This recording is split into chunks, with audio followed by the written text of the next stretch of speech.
Sosialisasi penguatan pemahaman anti korupsi, anti penyuapan dan menjadi insan yang berintegritas ini digelar tim Saber Pungli di kawasan Makassar Newport dan kantor Pelindo 4 di Makassar.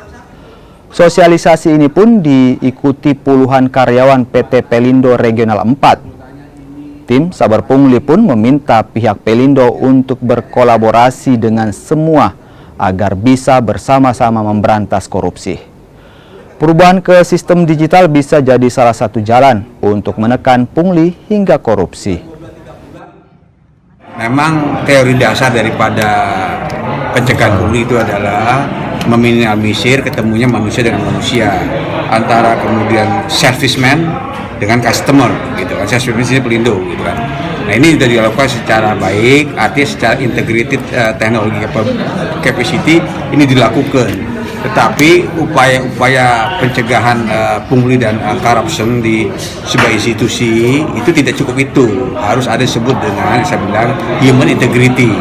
Salah satu adalah melakukan doktrin, ya, sharing nilai, sharing values, dan melihat problem yang ada dan dampaknya ketika kemudian pungli dan korupsi tetap dilakukan. Digitalisasi sistemisasi, kemudian ada otomatisasi seperti yang adik-adik lihat, teman-teman lihat di gate itu sudah AutoGate, ya, itu bagian dari itu.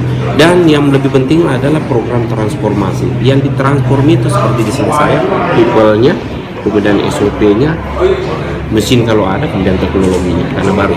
Tapi yang lebih utama kembali lagi seperti yang disampaikan oleh Pak Jenderal Lantu tadi, bahwa paling utama adalah man-nya, people-nya, karena sehebat-hebatnya sebuah sistem dibuat, kalau people-nya juga integritasnya lemah,